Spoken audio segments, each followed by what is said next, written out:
So on the table are what we call the ask sheets. It looks like this. It's got a red highline, the 116th Congress.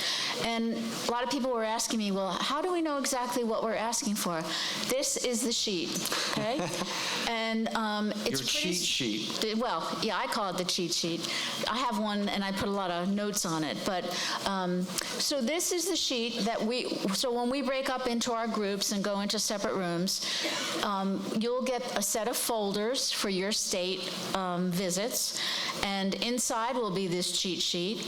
So you should keep your own version of the cheat sheet. And this is what you will speak to when you sit down to meet with the members of Congress and their staff. So these are fairly simple descriptions of the legislation, and so you can do this before we get into what they actually are. And sometimes in Massachusetts, we designate one person to lead. People tell their story briefly, and then we'll have one person go down the list. Sometimes we divide up the bills, and people talk about the ones that they want to talk about. So and sometimes you wait and you see how it goes. You know, you go your first or second visit, and you figure out how it's working. So I'd say there's no specific rule, but the goal is that you want to talk, somewhat specifically, and you'll find that it's easier for you to talk about one piece of legislation than another. So maybe you talk about that one. Or maybe so here's what Massachusetts usually does to me, right, Massachusetts? The first visit, they say, oh, you have to talk. You know all this. You have to talk. So sometimes I get halfway through and I say, oh, I'm so tired. Could someone else talk? And by the end, I am so tired that someone else has to talk. So you'll work out a system. There are no rules, but what we want you to do is try to cover all these in your visit. So is that good advice, John? Yeah. So the first one is, you've heard now, John Draper spoke this morning about the National Suicide Prevention Lifeline and the crisis centers, and some of you came to the focus session where you heard about the text line. The good news is, for those of you that didn't come to the focus session, the text line is in good shape. It's totally privately funded. So tomorrow's focus is really in the Senate, and the House has a mark of $20 million, and we are hoping to get the increase to $25 million, or $5 million more. So that's the ask right there. Nancy, you want to talk about suicide prevention research? Yes, and you can see in these that if the House has already passed something and you're meeting with a House member, it's an opportunity for you to put that suite in that Representative Tonko was talking about. Thank you. I really appreciate the fact that you voted for this. Funding for suicide prevention research. This is for the National Institute of Mental Health. Jane Pearson was talking about that earlier today. We urge the Senate to adopt the House Appropriations fiscal year 2020 funding level to $1.96 billion to the NIMH. It's a $91 million increase over last year. So if you're with a House member, you say, we really appreciate this. With your Senate member, we really, really want you to endorse this spending because we desperately need this suicide prevention research. Right, and the secret on this particular issue is that we're hopeful to get Senate language that's going to say to the NIMH that they should prioritize suicide prevention research. So I think Bob mentioned it this morning. They're getting an additional $91 million.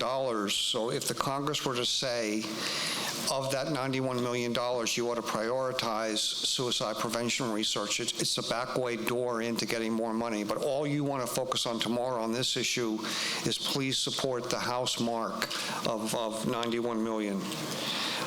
The next issue is fairly simple. We've chosen two programs out of SAMHSA and CDC. One is an additional $2.5 million for the National Action Alliance for Suicide Prevention, which Bob is on the steering committee. It's part of the Garrett Lee Smith Suicide Prevention Resource Center, which is funded through SAMHSA. And then we're also urging the Senate to fund $10 million in new suicide prevention line item for CDC's National Center for Injury Prevention and Control. And this will essentially, it's called the Core State Violence and Injury Prevention Program. This additional $10 million will allow them to add a suicide prevention part to that program. Does that make sense? Okay. Nancy?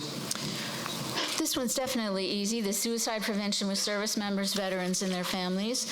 I would tell whoever you meet with that we heard today from the Veterans Affairs Secretary, and confirm the importance of this particular item. So I think that one's pretty easy. Excellent. And then we just heard former Congressman Bastani talked about the new bill introduced by Senator Bill Cassidy and Chris Murphy, and it looks like the House number is H.R. 3176. I'll confirm that, but put down, so when you go to the Senate tomorrow, you want to ask the senators to co-sponsor S-1737, and when you go to the House, you want them to urge them to co-sponsor S. I'll get the number for you, okay? And then the second bill is Paul Tonko's bill, which is H.R. 2482. That's the Mainstreaming Addiction Treatment Act of 2019, H.R. 2482. And then this is a list below of suicide prevention legislation. If you went to any of the deeper level sessions today, you would have heard about some of this legislation. I don't think you need to feel that you need to know all the details. And Connor and Natalie's emails are down here, so if you get any questions on those, these are bills that we think are important for suicide prevention across the nation, but they're included here.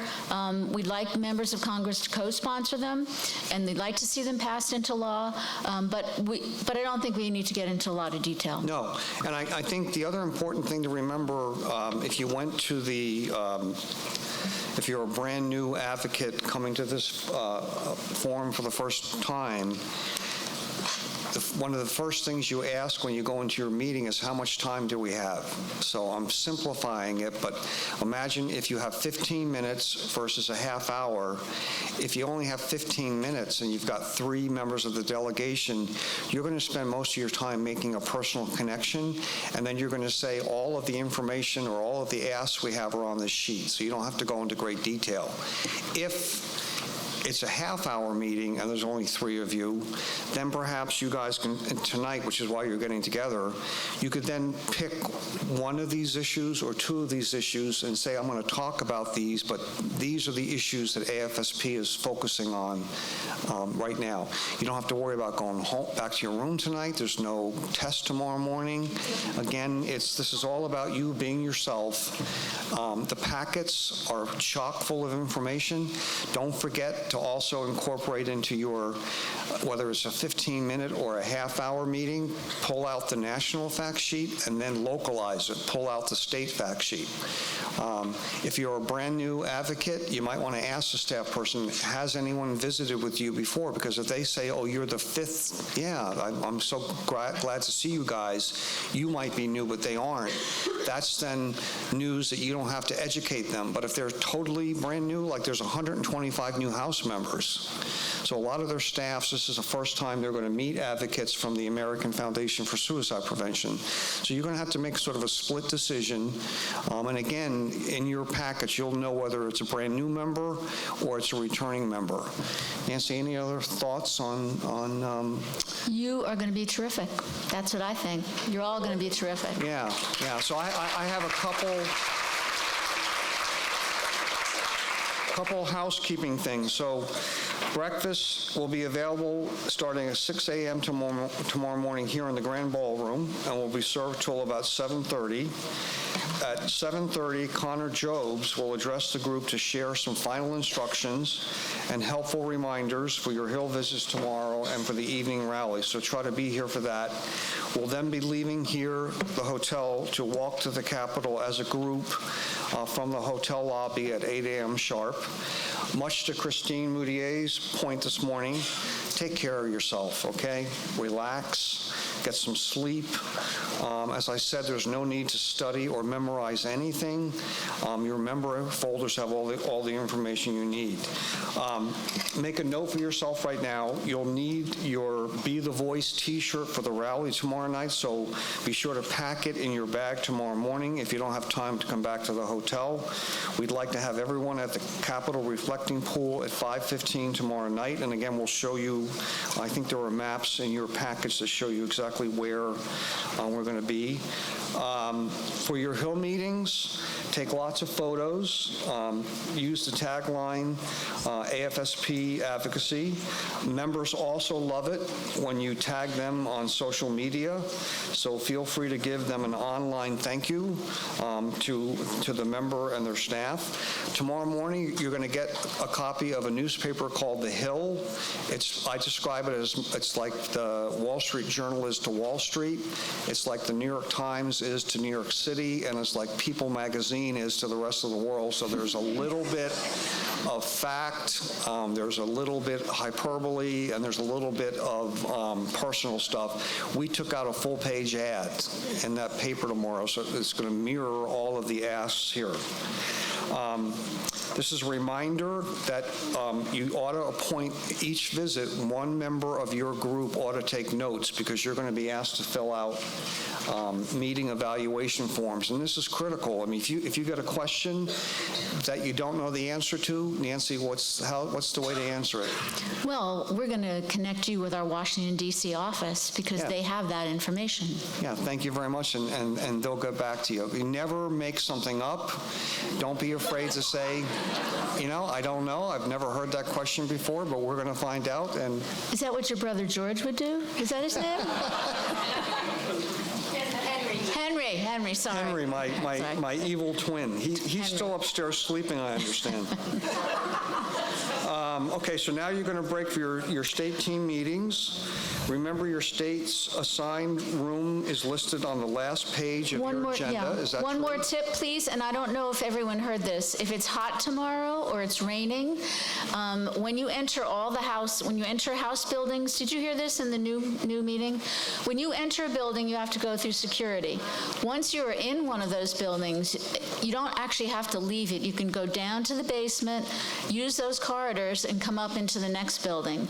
And when you want to have lunch, you will find there are cafeterias all lined up along there. So you really, once you go in, unless it's a really nice day, you have a couple hours to kill, you want to go outside, you can actually journey from all the House buildings through and all the Senate buildings through. If it rains, I don't think it's going to be super hot, but that's something really handy to know. And if you can't find the elevator or the right place, ask a staff member. And the other quick thing, this sounds really silly, but it's so true. Ladies and gentlemen, for that matter, do not wear a brand new pair of shoes or heels tomorrow, okay? Wear a really comfortable pair of shoes. It's okay to wear sneakers. Patty Murray from Washington State is called the senator with the tennis shoe sneakers. That's how she ran back in 1994. I'm sorry, she was a mom in tennis shoes sneakers. And she's been elected 5 times. So clearly it didn't hurt her image, right? Or bring your dress-up shoes in your bag, wear your sneakers up to the door of the office, and then put your dress shoes on. All right. There are very few places to sit inside the halls of the buildings, so you need to go down to the cafeterias, or if it's really nice and you have time, to go outside. All right, so have fun, be yourselves. Our staff will be circulating among the staff or the team meetings to answer any questions, and then tomorrow morning we can still answer questions, and then tomorrow during the day, if you get really stumped, we'll give you Natalie and Connor's phone number for texting, so you can try to get instantaneous answers to any questions you might have, okay? Thank you. Thank you, everyone.